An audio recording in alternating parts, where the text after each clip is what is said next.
Yeni bir ölməs canның yezilmagan hikayesi. Abduri Gülşen Abdüqadir.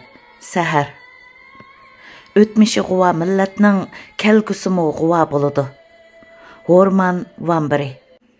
5 fevral G'ulji inqilobining 25 yoshlik Qahramon Hammadning yordamchisi Abduxoliq Abdurishidning shahid qilinganining 22 yilligiga hurmat, iftixor va sharaf bilan beg'ishlayman.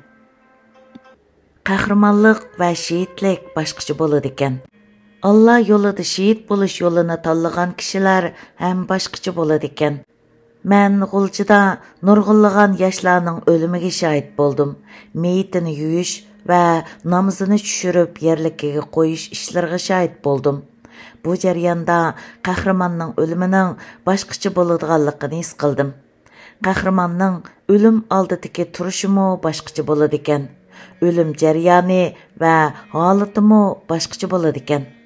Abduxoliqdagi yuqori kayfiyat, yuzlarda tepchib turgan nur, gap so'zlardagi tamkinlik va ma'no o'lim maydoniga xuddi hech ish bo'lmagandek mardonalik bilan mengishini ko'rib, men qahramonlik va shahidlik boshqacha bir narsa ekanda deb o'yladim.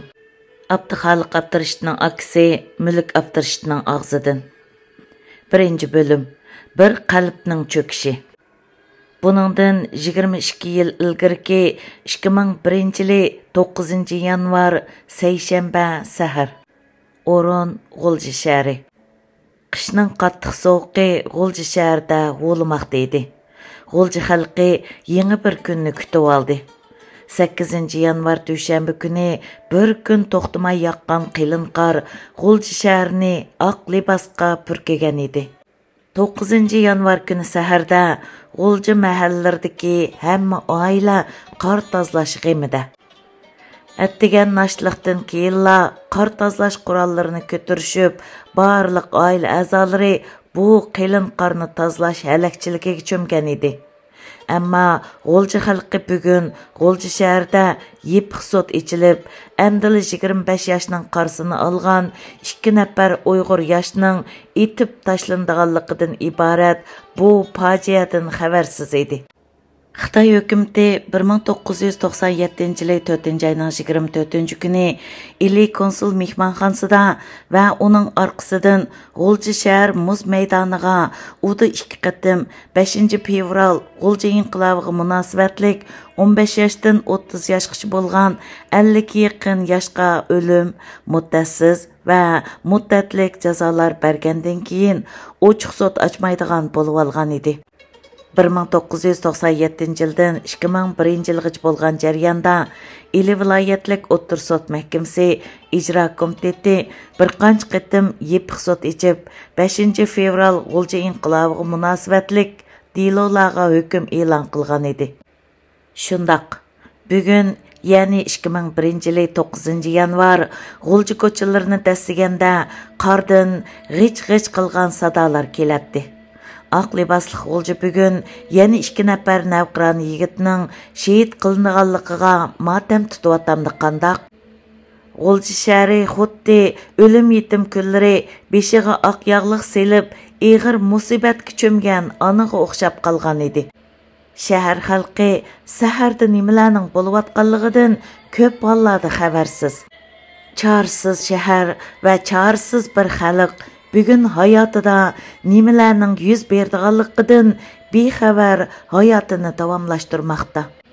Balkim bu saharda yana nurg'un yangi jonlar tug'ilib, yangi qalblar tepchaklab, yangi hayotni kutib olayotgandi ha.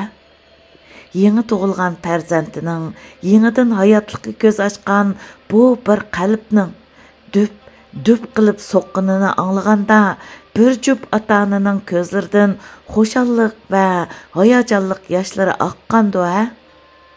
Ammo bir qalb cho'kkandichu. Bu shahar nurg'unlagan va yana nurg'unlagan yosh qalblarning sababsiz, pakitsiz, adolatsiz holda cho'ktirilganligiga shohid bo'ldi. Bugun G'ulji shaharlik yangi hayot turmisi qaqsar bo'lganiga qaramay, xuddi kunduzdek yorib ketgan edi. Gündü paylar Jallatlar, İl vilayetlik O'ttir Xalq sot mahkamasi icra bölümü, İl vilayetlik teftiş mahkamasining odamlari, Xitoy saqchi askarlari bu turmini odam dengiziga aylantirib atgan bo'lib, bugun yana ikki qalbni cho'ktirdiganligi haqida qarorlar ilishgan edi. O'rni G'ulji shahar Yangi turmisi. Vaqti 2001-yil 9 yanvar sahar. Bir yigit Gündüpay tarafından qo'llarda koyza, putlarda kishan holatda munchiq tushirildi. Yigit intayin xotirjam holatda Bamdod namozining qiyomiga turdi. Andin sajda qildi, andin salom berdi. Shu asnoda chiroylari tatargan, yashinib qolgan bir jup ota-ona va 35 yoshlar jamisidagi bir kishi turmaga yetib keldi.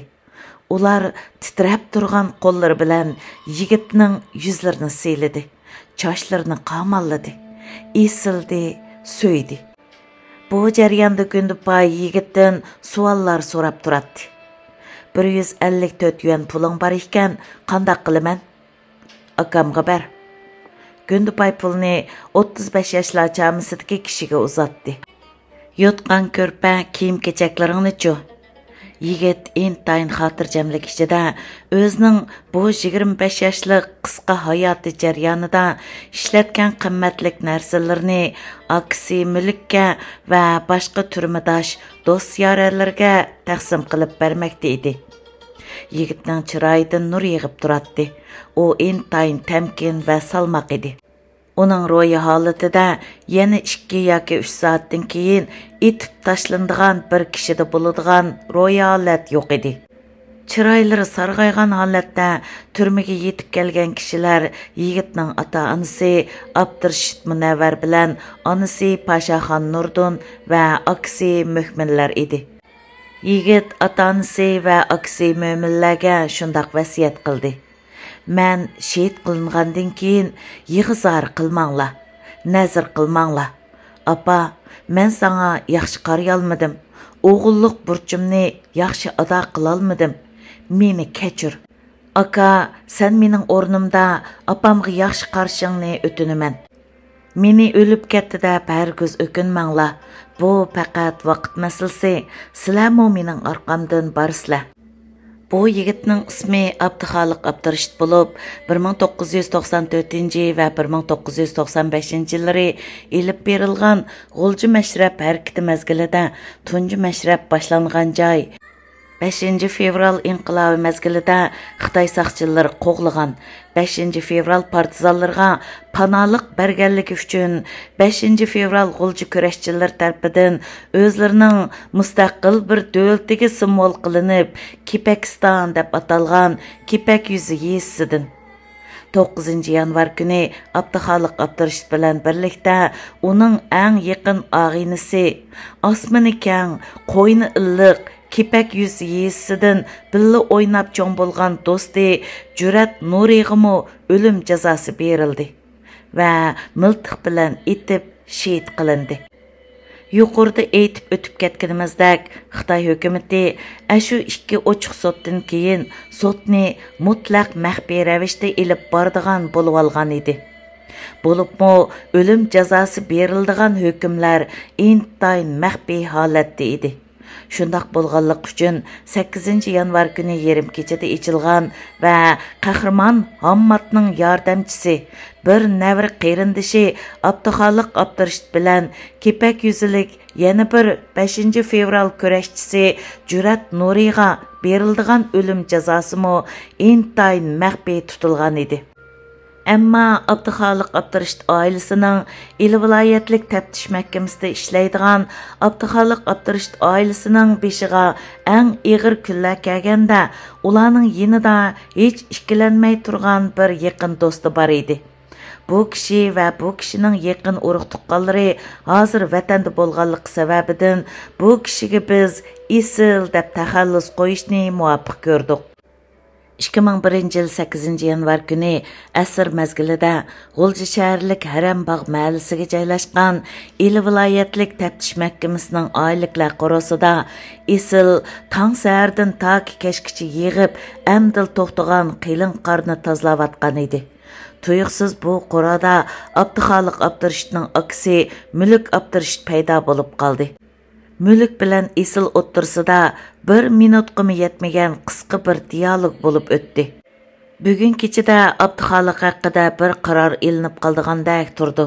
Shunsan bugun kipak yuziga chiqib, cho'ng uyda bo'lganing yaxshimikin dedi isil atrofga bir qarab o'tgandan keyin ehtiyot bilan. Bu chaqda Mulk hammani tushunib bo'lgan edi. Ha, Xitoylar Abduxoliqni yeb ketadigan bo'pti-da, deb o'yladi Mulk va darhol kipak yuzidagi cho'ng uyga qarab yo'l oldi. U o'zining qanday qilib kipak yuziga chiqib qolganligini bilmaydi. Gerçi uning badani yo'l mengayotgan bo'lsa-mu, ammo ruhiy dunyosi ifodalash intayin qiyin bo'lgan hayotidagi eng dahshatli minutlarni kechirmoqda edi. U va uning oilasining burniga uzundan buyon purab turgan shum xabar amrilashish oldida turadi.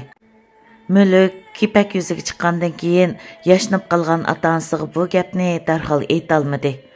U yan qo'shnisi bo'lgan cho'ng dadasi Shamshiddin Munavvarning uyiga kirdi. Abduxoliq Abdurashid oilasi 1998 yili 1-oyning 18 kuni yarim kechadagi qarshi virg'anlik judunda G'ulji shahar Xudiyor yuzi yezisida yuz bergan qurolliq to'qinishda Xitoyning mamlakat darajalik alayda qurolliq saqchisi Longfeyni etib shahid bo'lgan Hammad bilan udul qo'shni edi.